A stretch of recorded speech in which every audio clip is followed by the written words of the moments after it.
Hello friends, आप psychology के student हैं या साइकोलॉजी के टीचर। जब आप नॉर्मल एबनॉर्मल बिहेवियर को समझें, आप रिसर्च मेथोडोलॉजी में सैंपल सैंपलिंग डेटा के नेचर को समझें, आप स्टैटिस्टिक्स में टी टेस्ट काई स्क्वायर की बात करें, तो एक बात बहुत ज्यादा आती है और वो बात है कि देखो भाई, डेटा या जो आंकड़े हैं या जो लोग हैं वो नॉर्मल डिस्ट्रीब्यूटेड होने चाहिए। मतलब कि नॉर्मल डिस्ट्रीब्यूशन कर्व में होने चाहिए। वो अगर सारे के सारे जो केसेस हैं, जो सारे के सारे स्कोर्स हैं, वो नॉर्मल डिस्ट्रीब्यूशन के अंदर होने चाहिए या उसके बाहर होंगे तो क्या होगा, आपके डेटा बिखरा हुआ तो क्या होगा। ऐसे बहुत सारे क्वेश्चंस या बहुत सारी बातें हमारे सामने आती हैं और बार बार एक ही शब्द आता है, normal distributed curve, normal distribution curve, normal probability curve, प्रसामान्य वक्र, सामान्य वक्र। ऐसे बहुत सारे शब्द हम जनरली साइकोलॉजी में सुनते हैं। ये इतने कठिन लगते हैं कि समझ नहीं आता कि भाई साहब ये नॉर्मल डिस्ट्रीब्यूशन क्या है, भाई साहब ये नॉर्मल प्रोबेबिलिटी कर्व क्या है। तो आज अगर ये टर्म आपको समझ नहीं आ रहा है तो बिल्कुल ये वीडियो पूरा देखिएगा, बीच में मत छोड़िएगा, क्योंकि आज साइकोलॉजी की पाठशाला में हम इसी टॉपिक को डिस्कस करने वाले हैं कि नॉर्मल डिस्ट्रीब्यूशन कर्व, या आप कहें नॉर्मल डिस्ट्रीब्यूटेड कर्व, या आप कहें नॉर्मल प्रोबेबिलिटी कर्व क्या होता है। जब आप नॉर्मल डिस्ट्रीब्यूशन कर्व की बात करते हैं तो आप उसको कह देते हैं प्रसामान्य वितरण वक्र, और जब हम नॉर्मल प्रोबेबिलिटी कर्व की बात कर देते हैं तो आप उसको हिंदी में कह देते हैं प्रसामान्य संभाव्यता वक्र। आप नाम कुछ भी दें, लेकिन ये होता इस तरह से। आप कहेंगे कि भाई साहब ये क्या क्या कर रखा है, ये इसमें कुछ यहाँ पे नंबर्स हैं, इधर भी कुछ नंबर्स हैं, ये कुछ एक शेप बना रखा है, ये क्या है। देखिए, इस पे मत जाइएगा, थोड़ा सा भी आपको कठिन लगेगा, लेकिन जब एक एक चीज आपको समझाऊंगा, एक एक चीज क्लियर करूंगा, तो आपको पता चलेगा अच्छा ये इतनी सारी चीजें क्यों लिखी हुई है। ये इसलिए लिखनी जरूरी थी कि बाद में लेक्चर के बीच में लिखा जाता तो हो सकता है थोड़ा सा टाइम भी जाता और समझ में चीजें नहीं आती है। ये क्या है, एक ही साथ एक ही बोर्ड पर सारी की सारी चीजें मैंने लिख दी। अब डायरेक्टली टॉपिक पर आते हैं। देखिए, नॉर्मल डिस्ट्रीब्यूशन कर्व को समझने के लिए पहले हम एक एक्सपेरिमेंट करते हैं। वो एक्सपेरिमेंट क्या है? वो एक्सपेरिमेंट यह है कि आप बहुत सारे लोग हैं, मतलब कि आप मान लेते हैं 100 लोग हैं, मान लेते हैं आप 200 हैं या 500 लोग हैं, और मैं आपके इंटेलिजेंस का मेजरमेंट करना चाहता हूं। आपको यह तो पता है कि इंटेलिजेंस का असेसमेंट करने के लिए मुझे कोई इंटेलिजेंस टेस्ट लेना पड़ेगा। मैंने ऐसा किया कि आप सबके ऊपर आपकी एज ग्रुप जो भी है, मैंने डिफाइंड एज ग्रुप ली है, और उस एज ग्रुप के ऊपर मैंने इंटेलिजेंस टेस्ट अप्लाई कर दिया। अप्लाई करने के बाद क्या होगा, आपकी इंटेलिजेंस निकल कर आ गई। अब किसी की इंटेलिजेंस 110 होगी, किसी की 105 होगी, किसी की 90 होगी, किसी की 120 होगी, किसी की 85 होगी। आप समझते हैं ना, आईक्यू। इंटेलिजेंस को हम आईक्यू में निकालते हैं, तो आपकी आईक्यू 85 हो सकती है, 90 हो सकती है, 87 हो सकती है, 105 हो सकती है, 103 हो सकती है, कुछ भी हो सकती है। लेकिन अब जो मैं कहने वाला हूं वो बहुत ही इंपॉर्टेंट है। वो ये है कि आप माने या ना माने, होता ऐसे ही है कि यदि आप सबकी, जिसके ऊपर मैंने आईक्यू टेस्ट एडमिनिस्टर किया है, आपका मैंने आईक्यू का मेजरमेंट किया है, आपकी लगभग 68%, मतलब कि 100 में से 68 लोग, 68 लोग ऐसे होंगे कि जिनकी आईक्यू लगभग समान होगी। मैंने क्या कहा? लगभग समान होगी। एक होगी, मैं ये नहीं कह रहा हूं कि एक होगी, नहीं। अगर 90 से 110 के बीच में 68% लोग होंगे जिसकी आईक्यू 90 से 110 के बीच होगी। ये क्या है 90 से 110? 90 से 110 यह है कि 90 to 110, ये क्या है? ये कैटेगरी है, और ये कैटेगरी जिसको हम कहते हैं एवरेज आईक्यू कैटेगरी। हम 100 में से 68% लोग, या हम कहें कि जितनी भी पॉपुलेशन है उसके 68% लोग एक जैसे होते हैं किसी भी दिए गए व्यवहार में। आप एग्रेशन की बात कर लें, आप काइंडनेस की बात कर लें, हम सबका व्यवहार लगभग एक जैसा होता है, थोड़ा बहुत कम या थोड़ा बहुत ज्यादा। हां, कुछ लोग होते हैं, मैंने क्या कहा 68% लोग, लगभग 70%, और बाकी के बचे 30%। तो 30% क्या होगा, अगर मैं यहां पर खड़ा हूं कि मैं एवरेज हूं तो 15% इधर की साइड होंगे, 15% इधर की साइड होंगे। ये एक ऐसा कर्व है या ये एक ऐसा डिस्ट्रीब्यूशन है कि जहां पर लगभग 70% 68% लोग एक जैसे होते हैं, एक ही कैटेगरी में आते हैं, और बाकी के जो 30% लोग हैं वो इधर उधर बिखर जाते हैं। कि सामान्य वितरण के आधार पर जो कर्व बनता है हम उसको कहते हैं नॉर्मल डिस्ट्रीब्यूशन कर्व। अब यहां पर अगर आप देखेंगे, देखिए इनको अभी छोड़ देते हैं, ये जो संख्याएं लिखी हुई हैं इनको भी आप छोड़ दीजिए, इनको भी छोड़ दीजिए, ये केवल इस शेप पर आप ध्यान दीजिए। ये जो मैंने शेप बनाया हुआ है ये वाला, इस शेप पर आप ध्यान देंगे, इसी को कहते हैं ये नॉर्मल डिस्ट्रीब्यूशन कर्व है या नॉर्मल प्रोबेबिलिटी कर्व है, आप जो इसको नाम दे दें, कि यही होता है नॉर्मल डिस्ट्रीब्यूशन कर्व। इसी तरह से बनाया जाता है और ये बिल्कुल घंटी के आकार का होता है। आपने घंटी देखी, टन से आप बजाते हैं मंदिर में जाके, तो घंटी ऐसी तो होती है, ये बीच में उसको बजाने वाला होता है और आप इसको टन से बजाते हैं। वैसे ही देखो ये बेल के आकार का है, एक बिल्कुल घंटी के आकार का ये शेप है। नीचे क्या है, नीचे अगर आप देखेंगे ये जो लाइन आ रही है ये क्या है, ये एक बेस लाइन है और इसके ऊपर ये एक बेल के आकार का शेप है, इसे कहते हैं नॉर्मल डिस्ट्रीब्यूशन कर्व। अब साहब ये तो समझ में आ गया कि ठीक है बेल के आकार का है, लेकिन होता क्या है, अब होता क्या है, तो फिर थोड़ा सा क्या ना, ये जो मैंने चीजें जो नीचे लिखी हुई है ना वो आप थोड़ा देखें। देखिए ये बीच में एक लाइन है, हम इस शेप में क्या होता है, या नॉर्मल डिस्ट्रीब्यूशन जो कर्व है में उसमें क्या होता है, पहली चीज है ये बेल के आकार का होता है। दूसरी चीज कि इसमें क्या है, बेल के आकार को हम अगर दो पार्ट में डिवाइड कर दें, मतलब कि ये यहां से ये हमने ये डिवाइड कर दिया ये दो पार्ट में, ये आधा लेफ्ट पार्ट मेरी तरफ से इधर ये है और राइट पार्ट मेरी तरफ से ये है, तो राइट और लेफ्ट पार्ट बिल्कुल एक बराबर होंगे। अब आपको देखिए मेरी अगर आर्ट अगर ठीक दिख रही हो, मैं वैसे बहुत अच्छी आर्ट नहीं बनाता, लेकिन अगर ठीक दिख रही हो तो देखो ये इस लाइन से आधा इधर और आधा इधर, तो इसको कहते हैं लेफ्ट साइड इस कर्व की और इसको कहते हैं राइट साइड इस कर्व की। अगर आपके तरीके से देखने में उल्टा आ रहा है तो आप इसको उल्टा कर सकते हैं, मेरी तरफ से ये लेफ्ट है और ये वाला राइट है। अब मैंने क्या कहा, सबसे पहली बात बेल शेप्ड होता है। दूसरी बात क्या होती है कि ये बिल्कुल सिमेट्रिकल होता है, मतलब कि इसके दो भाग कर दें, आपके ब्रेन से दो भाग फाड़ दें, अलग कर दें, लेफ्ट हेमिस्फीयर कर दें, राइट हेमिस्फीयर कर दें, क्या होता है दोनों बिल्कुल सेम, एकदम कटोरी के जैसे, बिल्कुल सेम वैसे ही कि यहां पर ये आधी घंटी इधर है आधी घंटी इधर है, इन दोनों को मिलाएंगे तो पूरी एक बेल बनेगी, तो ये सिमेट्रिकल है लेफ्ट एंड राइट। दूसरी बात, तीसरी बात यह है कि ये जो बीच वाली लाइन है, ये जो आपको दिख रही है, इस नॉर्मल डिस्ट्रीब्यूशन कर्व में या आपने स्टैटिस्टिक्स में सुना होगा एक मीन होता है जिसे आप मध्यमान कहते हैं, एक मीडियन होता है जिसको आप मध्यांक कहते हैं, और एक मोड होता है जिसको आप बहुलक कहते हैं। हिंदी इंग्लिश दोनों मैंने बताई।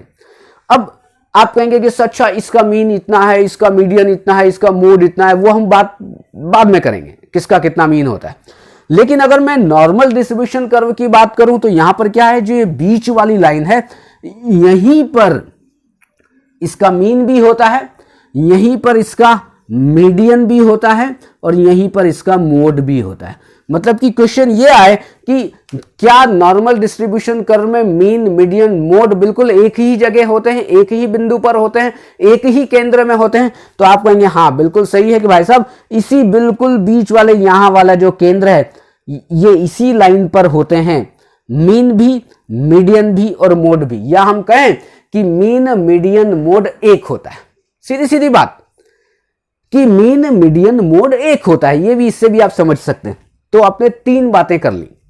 चौथी बात करते हैं, यहां पर मतलब कि इस बेल के बिल्कुल टॉप पे यहां पर क्या होता है, यहां पर मीन सबसे अधिक होगा। मीन सबसे अधिक होगा मतलब क्योंकि एक ही है, यहां पर सबसे अधिक बिल्कुल टॉप पे जो व्यक्ति होगा वो यहां पर चला गया और बिल्कुल किनारे की तरफ आते गए हम लोग अलग अलग तरीके से। अब इसको थोड़ा सा समझते हैं। देखिए यहां पे मीन मीडियन मोड वाला कॉन्सेप्ट आपको मैंने बता दिया।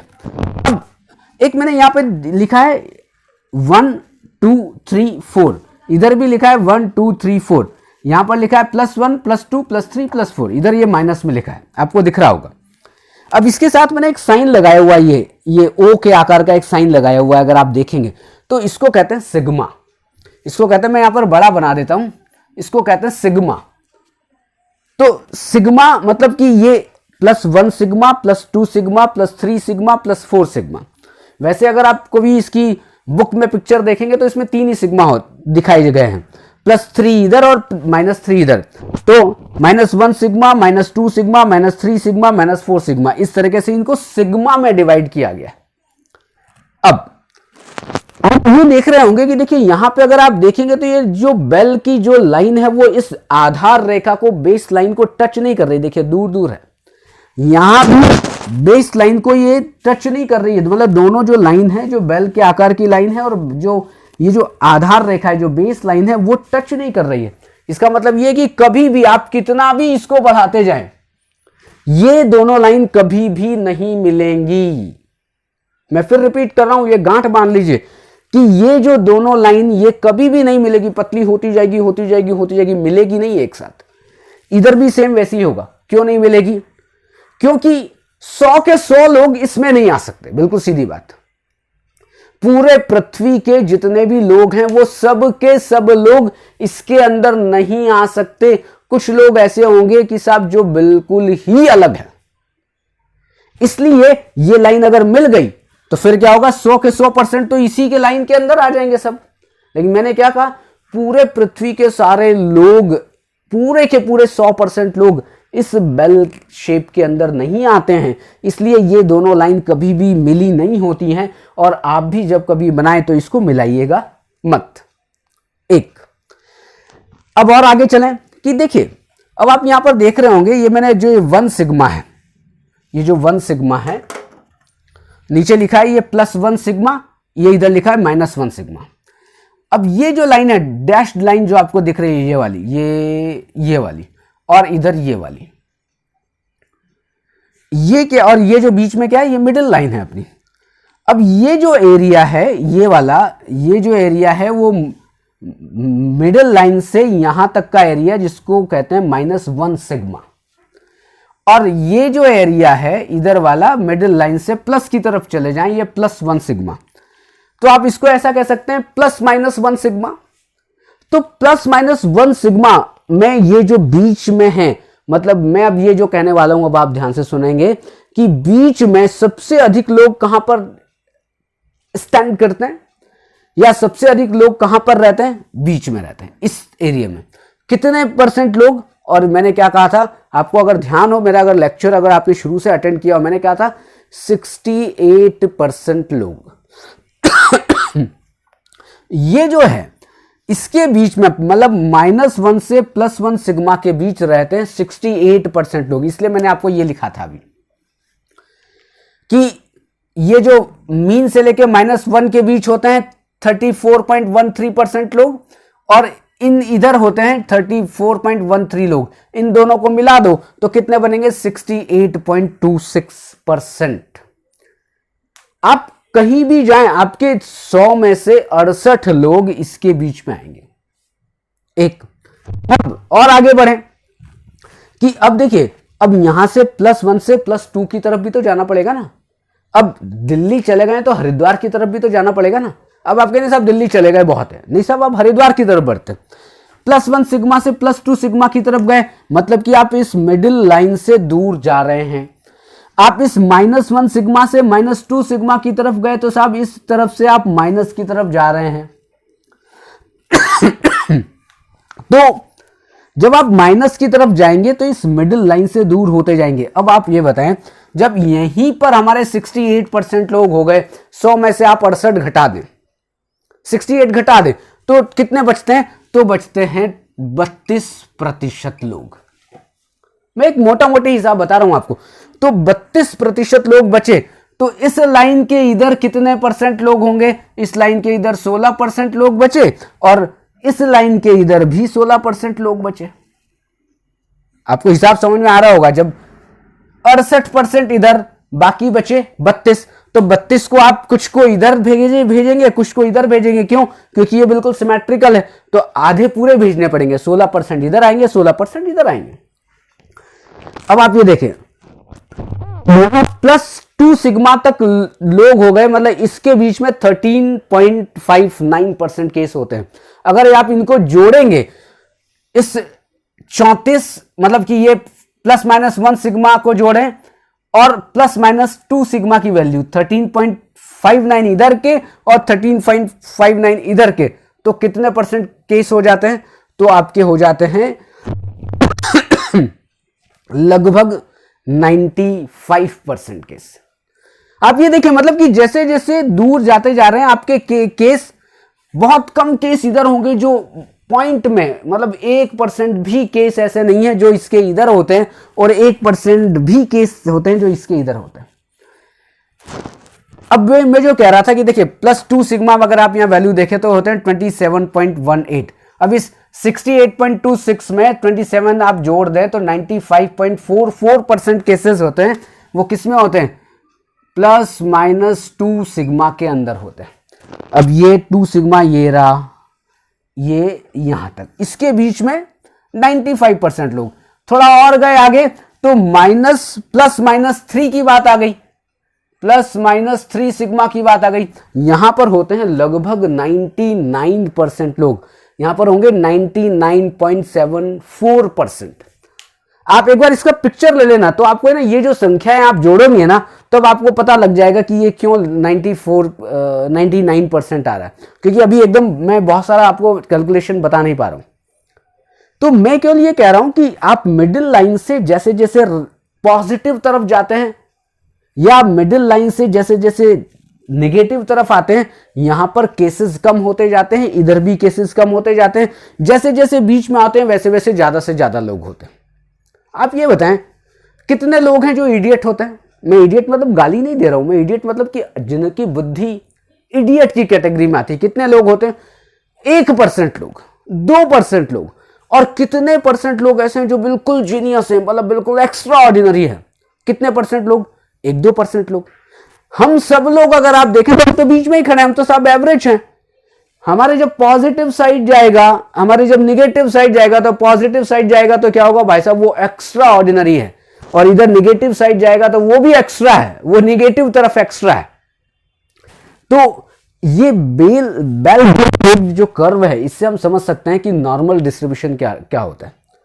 और जब नॉर्मल डिस्ट्रीब्यूटेड हमारी पॉपुलेशन होती है या हमारा स्कोर होता है तो हम टी टेस्ट लगाते हैं, फिर पैरामीट्रिक टेस्ट की बात आती है, जब नहीं होता तो नॉन पैरामीट्रिक टेस्ट की बात आती है। बहुत अलग अलग प्रिंसिपल्स हैं, लेकिन आज हम समझ रहे थे क्या कि नॉर्मल डिस्ट्रीब्यूशन कर्व क्या है। तो पहली बात यह है कि नॉर्मल डिस्ट्रीब्यूशन डेटा जो होता है उसके आधार पर वो जो कर्व बनता है उसको NPC नॉर्मल प्रोबेबिलिटी कर्व कह लें, वो होता है। नॉर्मल डिस्ट्रीब्यूशन कर्व वो होता है।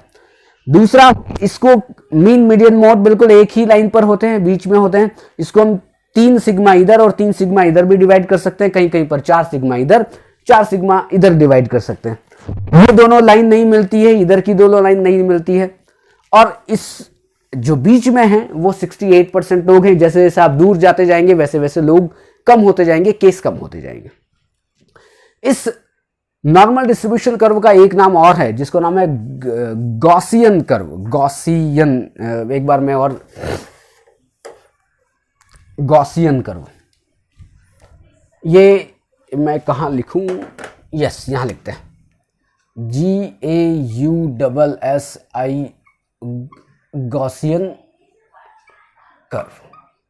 इसे गॉसियन कर्व भी कहते हैं, नॉर्मल डिस्ट्रीब्यूशन कर्व भी कहते हैं, नॉर्मल प्रोबेबिलिटी कर्व भी कहते हैं।